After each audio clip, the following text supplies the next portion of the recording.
साल 300 BC एक जंगजू लड़ते लड़ते मार दिया जाता है। मौत के बाद 10 दिनों तक उसकी बॉडी उसी मैदान में पड़ी रहती है, लेकिन 10 दिनों के बाद जब उसकी बॉडी को ढूंढ लिया जाता है तो तब उसकी बॉडी जैसे एक जिंदा लाश की तरह होती है, क्योंकि उसकी बॉडी पर डीकम्पोजिशन का कोई निशान नहीं होता। पर ये तो कुछ भी नहीं था, असली ट्विस्ट तो उसके दफनाने के दिन होता है, जब 12वें दिन दफनाने के दौरान ये जंगजू मौत को चकमा देकर खड़ा हो जाता है और वहाँ के लोग हैरत के मारे एक दूसरे का मुंह देखते रह जाते हैं। पर इससे भी ज्यादा हैरत अंगेज बात तो ये थी कि इस जंगजू का मौत के मुंह से दोबारा जिंदा निकलने का आखिर एक्सपीरियंस क्या था। नाजरीन, ये बात हम सब के लिए एक मिस्ट्री बनकर खड़ी थी, पर मौत के बाद दोबारा जिंदा होने वाले ये एक वाहिद इंसान नहीं थे, बल्कि आज के 21st सेंचुरी में 5% लोग मरने के बाद दोबारा जिंदा हुए हैं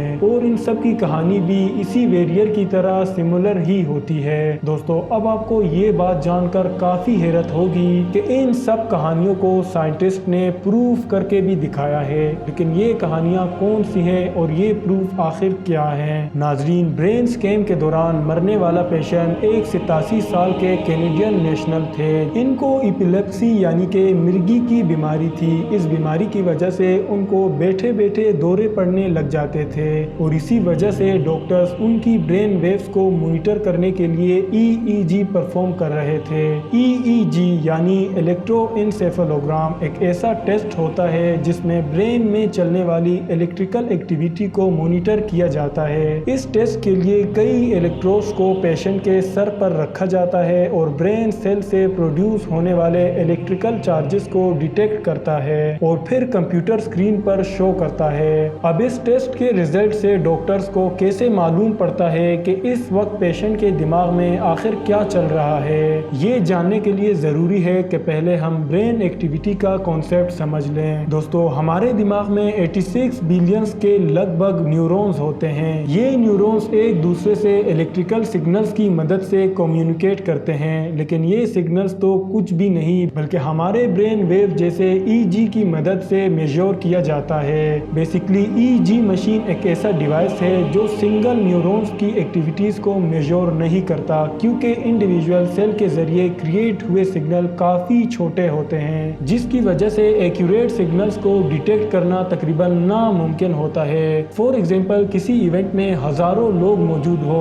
और कोई एक बंदा क्लैपिंग कर रहा हो तो क्या ये आवाज मेंबर्स तक जा सकेगी? लेकिन अगर उसी जगह सब साथ में मिलकर क्लैपिंग करे तो अब ये आवाज सब तक पहुंचेगी। और कुछ ऐसा ही ब्रेन वेव्स और EEG के साथ भी होता है और इसीलिए EEG ऐसे न्यूरॉन्स की एक्टिविटीज को डिटेक्ट करता है जो सेम टाइम पर सिमिलर इलेक्ट्रिकल सिग्नल ट्रांसफॉर्म करते हो, क्योंकि न्यूरॉन्स अनकाउंटेबल होते हैं और इसीलिए फ्रीक्वेंसीज भी उतनी ही देर करेगी। इसका मतलब ये हुआ कि परफेक्ट डिटेक्शन के लिए मशीन में डिटेक्टिंग रोल्स भी उतने ही होने चाहिए और इसीलिए टोटल 256 इलेक्ट्रोड्स को अटैच करके इन एक्टिविटीज को मेजर किया जाता है। नाजरीन, स्लो ब्रेन वेव्स ओशन के लार्ज वेव्स हैं जो कंटिन्यूसली अप एंड डाउन करते रहते हैं और fast brain waves water surface पर क्रिएट होने वाले छोटे छोटे रिपल्स हैं, जिसे डिटेक्ट करने के बाद पता चला है कि एक पार्टिकुलर पर्सन का स्टेट ऑफ माइंड क्या है।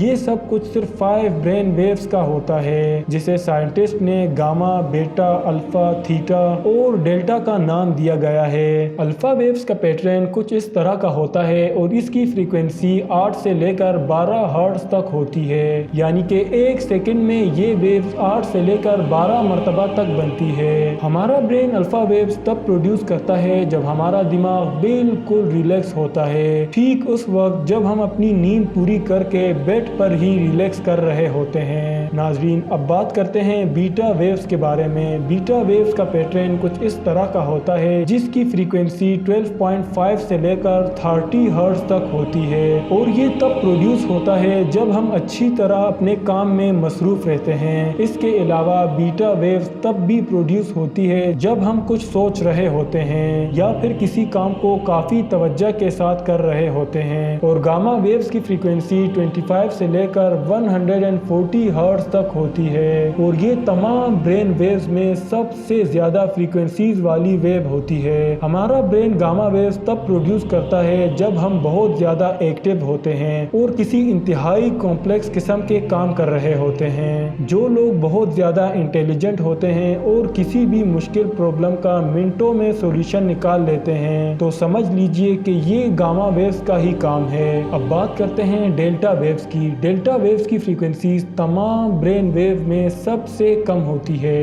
इनकी फ्रीक्वेंसी 0.5 से लेकर 4 हर्ट्ज तक होती है। डेल्टा वेव्स हमारे ब्रेन में गहरी नींद के दौरान प्रोड्यूस होती है। दोस्तों, डेल्टा वेव्स हमारे बॉडी में कई हार्मोन्स पैदा करती है, खास तौर पे ग्रोथ हार्मोन्स। ये वेव ज्यादातर बच्चों में पाई जाती हैं और जैसे जैसे इंसान बड़ा होता जाता है तो डेल्टा वेव्स भी कम होती जाती है। और अब आखिर में बात करते हैं थीटा वेव्स के बारे में। थीटा वेव्स की फ्रीक्वेंसीज 4 से लेकर 7 हर्ट्ज तक होती है और ये किसी भी चीज को मेमोराइज करने, न्यू स्किल सीखने और डे ड्रीमिंग के दौरान ब्रेन में पैदा होती है। नाज़रीन, अब वापस चलते हैं उस कैनेडियन पेशेंट की तरफ। जैसे कि हमने बताया कि गामा वेव्स की फ्रीक्वेंसी 25 से लेकर 140 हर्ट्ज तक होती है। इसी रेंज के अंदर एक और रेंज भी होती है जो 30 से लेकर 100 हर्ट्ज तक होती है। और ब्रेन इस खास फ्रीक्वेंसी की गामा वेव्स तब प्रोड्यूस करता है जब हम अपनी मेमोरी को इस्तेमाल कर रहे होते हैं, यानी कि जब हम अपनी लाइफ के खास इवेंट को याद कर रहे होते हैं। डॉक्टर्स ने उस कैनेडियन पेशेंट की मौत के वक्त उनके ब्रेन में बहुत ज़्यादा गामा वेव्स नोटिस की, जो कि ख़ास तौर पे उस रेंज में आ रही थी जब इंसान अपनी लाइफ की मेमोरीज को याद कर रहा होता है। इससे पहले भी साइंटिस्ट ने मरते वक्त लोगों की ब्रेन एक्टिविटी को नोटिस करने की कोशिश की, लेकिन वो पूरी तरह उनको रिकॉर्ड नहीं कर पाए। लेकिन इस कैनेडियन पेशेंट के केस में मौत से पहले और हत्ता के मौत के बाद भी कुछ मिनटों तक इनकी जिंदगी की अच्छी और बुरी यादें इनके सामने आई थीं। डॉक्टर्स और साइंटिस्ट ने मरने वाले पेशेंट की गामा वेव्स को 2016 से 2022 तक अच्छी तरह स्टडी किया